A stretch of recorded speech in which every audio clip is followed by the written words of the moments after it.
طلبہ عزیز السلام علیکم۔ آج آپ کی خدمت میں ایک مشہور افسانہ نگار خواجہ احمد عباس کو لے کر حاضر ہوا ہوں۔ خواجہ احمد عباس جو تھے وہ ترقی پسند افسانہ نگار تھے اور صحافی بھی تھے۔ ترقی پسند تحریک کے بارے میں آپ نے سنا ہی ہوگا کہ ترقی پسند تحریک جو ہے وہ 1936 کو شروع ہوئی تھی، جس کے سرخیل تھے سجاد ظہیر عرف بننے بھائی، اور ان کی جو شریک حیات تھیں وہ رضیہ سجاد ظہیر تھیں۔ ان کے بارے میں بھی آپ نے پڑھا ہے، ان کا افسانہ بھی آپ نے پڑھا ہے۔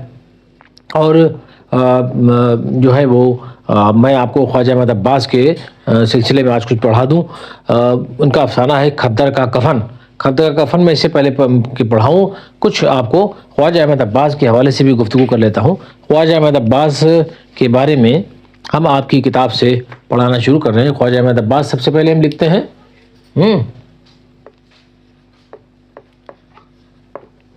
خواجہ احمد عباس، ٹھیک ہے نا۔ ان کی ولادت جو ہوتی ہے وہ، ان کی ولادت کا جو سن ہے وہ 1914 ہے، اور ان کی وفات جو ہے وہ 1 جون 1987 کو ہوتا ہے۔ 1 جون 1987 کو ان کا انتقال ہو جاتا ہے۔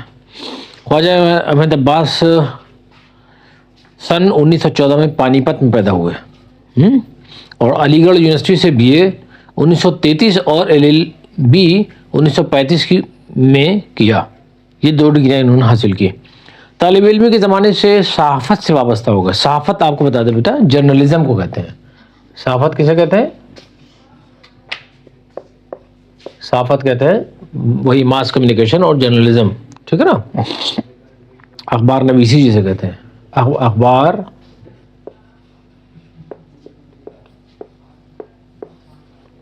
اخبار نویسی۔ تو آخری زمانے میں مشہور ہفتہ وار بلڈز میں کالم لکھنے لگے۔ ایک مشہور ہفتہ وار تھا، ویکلی پیپر تھا، اس کا نام تھا بلڈز، یہ نام تھا اس کا۔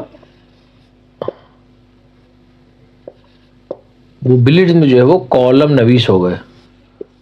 تو ایک کالم ہوتا ہے وہ لکھا جاتا ہے نا، ایک مستقل ایک کالم دے دیا، اسی کالم پر آپ لکھ رہے ہیں۔ یہاں ہمارے یہاں جو ہے وہ ایک مجیب سہالوی صاحب تھے، ہمارے یہاں ایک صحافت اخبار نکلتا ہے لکھنؤ سے، وہ اس میں جو ہے وہ گلوریاں عنوان سے ایک کالم لکھتے تھے، تو ان کا کالم نکلتا تھا گلوریاں عنوان سے۔ اس طرح سے الگ الگ لوگوں کے الگ الگ عنوانات ہوتے ہیں، اور اسی پر جو ہے وہ لکھتے ہیں، کالم نویس ہوتے ہیں وہ۔ خواجہ احمد عباس ترقی پسند افسانہ نگار تھے۔ میں نے آپ سے عرض کیا تھا کہ یہ پروگریسو رائٹر سے وابستہ تھے، تو یہ ترقی پسند تحریک جو تھی اس کے جو ضابطے تھے، اسی ضابطے میں رہ کر یہ جو ہے وہ افسانے اپنے سپرد قلم کرتے تھے۔ 1937 میں ان کا پہلا افسانہ ابابیل شائع ہوا۔ ان کا پہلا افسانہ کیا تھا؟ ابابیل۔ ابابیل جو تھا یہ پہلا افسانہ تھا ان کا، پہلا افسانہ، ٹھیک ہے نا۔ اور زعفران کے پھول، پاؤں میں پھول، میں کون ہوں، اور گیہوں اور گلاب کے افسانوں کے چند اہم مجموعے ہیں، یہ ان کے مجموعے ہیں۔ اور خواجہ احمد عباس کا تعلق فلمی دنیا سے بھی رہا، اور انہوں نے فلموں کی کہانیاں اور مکالمے لکھے۔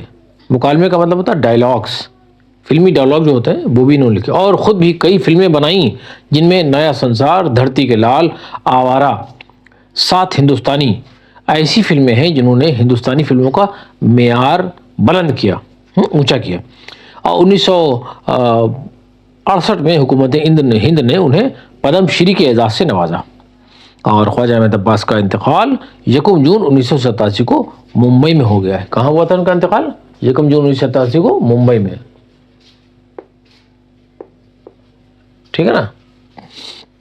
خواجہ احمد عباس کے افسانوں کا خاص موضوع مزدور اور محنت کش طبقے اور سرمایہ داروں کی آپسی کشمکش رہا ہے نا۔ کون کون ہے موضوع؟ دھیان رکھیے گا، ان کا موضوع کیا تھا کہ مزدور اور محنت کش طبقہ جو لیبر کلاس ہے وہ، اور سرمایہ دار، ٹھیک ہے نا، پونجی پتی، ان کی جو آپسی کشمکش تھی، مزدوروں کی اور سرمایہ داروں کی جو آپسی کشمکش تھی، وہ ان کا موضوع رہا ہے۔ ان کا انداز بیان دلکش اور جاندار ہوتا ہے. ان کی باتیں پڑھنے اور سننے والوں پر اثر انداز ہوتی ہیں، انیفیکٹو ہوتی ہیں ان کی باتیں جو بھی لکھتے ہیں یہ. تو خواجہ احمد عباس جو تھے وہ واقعی میں بڑے جو ہے وہ افسانہ نگار تھے. میں نے ان کے حوالے سے کچھ چند باتیں آپ کو عرض کر دی، اور جن کا جو دلچسپ افسانہ ہے وہ میں لے چلوں گا آپ کو اس افسانے کی طرف، اور میں پڑھاؤں گا آپ کو ان کا افسانے کو پڑھنے سے پہلے آپ یہ سمجھ لیجئے کہ آپ اردو زبان کو پڑھ رہے ہیں، اردو ادب کو پڑھ رہے ہیں، ہے نا. کبھی آپ جو ہے وہ غزل کے شاعر کو پڑھتے ہیں، اور کبھی کسی شاعر کی نظم پڑھتے ہیں آپ، اور کبھی کسی کا افسانہ پڑھتے ہیں، تو آپ کے اندر ایک طرح سے اردو جو ہے وہ بھر رہی ہے نا. اردو جب آتی ہے تو ہماری شخصیت میں نکھار آتا ہے. اردو جب آتی ہے تو ہمیں بولنا آتا ہے. اردو جب آتی ہے، اردو جو ہے وہ سلیقہ لے کر آتی ہے، شعور لے کر آتی ہے. شعور بہت بڑی چیز ہے. شعور جو ہے وہ جو زندگی کا جو شعور ہے وہ اردو سیکھنے سے آتا ہے. ایک سے ایک آپ دیکھیں گے بے شعور ہے. ان کو یعنی اگر اردو ان کی زندگی میں نہیں ہے تو کوئی سوال ہی نہیں اٹھتا ان کی زندگی میں شعور ہو. ان کو نشست و برخاست کے طریقے ہی نہیں معلوم ہوں گے. وہ محفل کیا ہوتی وہی نہیں جانتے ہیں، تو آداب محفل کیا جانیں گے آپ؟ آداب مجلس کیا جانیں گے وہ، ہے نا. تو مجلسی آداب کچھ ہوتے ہیں، اس کا ان سے کوئی لینا دینا نہیں ہے. تو یہ ان سب چیزوں سے اگر لینا دینا نہیں ہے تو پھر ان کی زندگی اوبڑ خابڑ ہوگی ایک دم. تو گھاوڑ قسم کے لوگ ہوں گے وہ. تو وہ نفیس لوگ نہیں ہوتے ہیں. نفیس لوگ ہوتے ہیں دیکھیے شیروانی جیبتن کیے ہوئے ہیں، ہر چیز ایک دم ٹنچ پنچ ہے، ایک دم صحیح سے، ایک دم بالوں میں کنگھی ہے، چہرہ مورا ایک دم صحیح ہے، لباس ایک دم اچھا پہنے ہوئے ہے نا. خوش لباسی ان کے یہاں ملے گی، خوش گفتاری ان کے یہاں ملے گی، خوش کرداری ان کے یہاں ملے گی، کردار ان کا اچھا ملے گا. تو پوری زندگی کو نہیں سنوار کے رکھتے ہیں وہ. آپ کو اللہ تعالیٰ نے پیدا کیا ہے تو آپ مطلب اپنی زندگی اجڑا دیار ہو رہیں گے آپ؟ نہیں، زندگی کو اچھا بنا کے رکھیے آپ ہمیشہ، ہے نا. بالکل سلیقے سے رہیے، ڈھنگ سے رہیے، تو دیکھنے میں بھی آپ اچھے لگیں گے کم سے کم. تو اردو سیکھنے سے یہ ساری چیزیں آتی ہیں. میں اور زیادہ باتیں نہیں کہوں گا، میں انہی چند باتوں کے ساتھ میں آپ سے رخصت چاہتا ہوں. اور میں دوسرا ویڈیو جو ان کا ہے اس میں ملاقات کروں گا آپ سے. تب تک کے لیے میں آپ سے یہ ایک گزارش کرتا ہوں کہ آپ ہماری ویڈیوز کو دیکھتے ہیں، ان کو جو سبسکرائب بھی کیجئے اور بیل آئیکن دبانا نہ بھولیے. بہت بہت شکریہ. خدا حافظ.